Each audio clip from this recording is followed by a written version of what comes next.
আজিৰ এই ভিডিঅ'টোত মই 2022 চনত হ'ব লগা অসম কমন এক্সামৰ বাবে প্ৰয়োজনীয় কেইটামান বিজ্ঞানৰ প্ৰশ্ন উত্তৰ লৈ আহিছোঁ।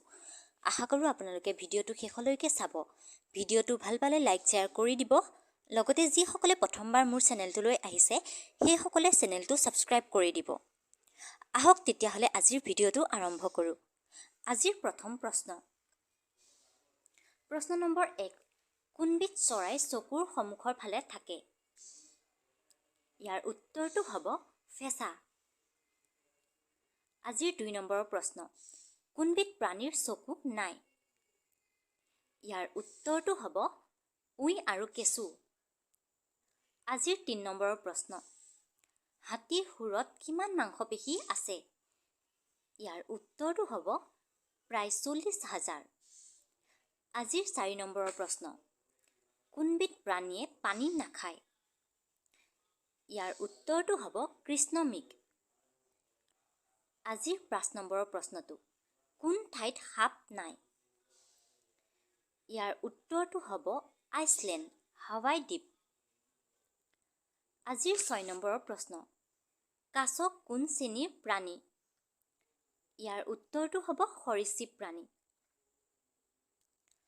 আজিৰ 7 নম্বৰৰ প্ৰশ্ন, ভেকুলীৰ বৈজ্ঞানিক নাম কি?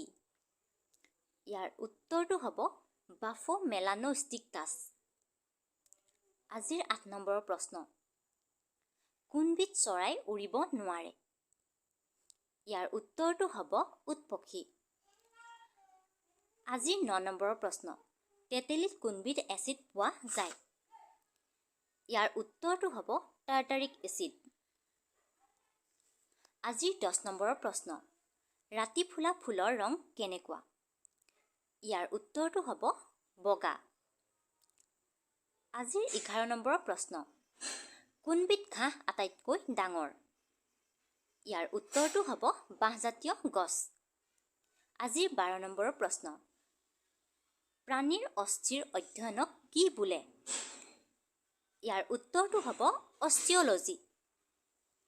আজিৰ 13 নম্বৰৰ প্ৰশ্ন, দুখীয়া মানুহৰ ৰেচম বুলি কাক কোৱা হয়?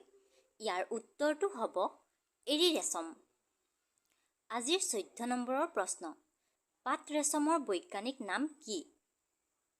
ইয়াৰ উত্তৰটো হ'ব বম্বেক্স মৰি। আজিৰ 15 নম্বৰৰ প্ৰশ্ন, আয়ুৰ্বেদৰ জনক কোন? ইয়াৰ উত্তৰটো হ'ব চৰক। আজিৰ 16 নম্বৰৰ প্ৰশ্ন, কোনবিধ মৌলৰ অভাৱত এনিমিয়া ৰোগ হয়? ইয়াৰ উত্তৰটো হ'ব লু।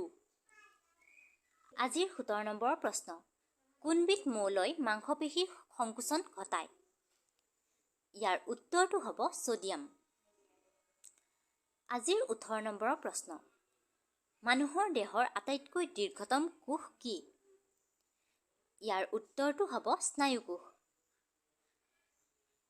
আজিৰ 19 নম্বৰৰ প্ৰশ্ন, জীৱনৰ একক কি? ইয়াৰ উত্তৰটো হ'ব কোষ। আজিৰ শেষৰ প্ৰশ্নটো, বায়'লজি শব্দটো কোনে প্ৰৱৰ্তন কৰিছিল? ইয়াৰ উত্তৰটো ফৰাচী বিজ্ঞানী লেমাৰ্কে। ভিডিঅ'টো সম্পূৰ্ণকৈ চোৱাৰ বাবে ধন্যবাদ। আগলৈ কি বিষয়ৰ ওপৰত আলোচনা কৰিম সেই বিষয়ে আপোনালোকে কমেণ্ট কৰি জনাব পাৰিব। আপোনালোকৰ কমেণ্টৰ অনুযায়ীয়ে মই ভিডিঅ'বোৰ আগলৈ প্ৰস্তুত কৰিম।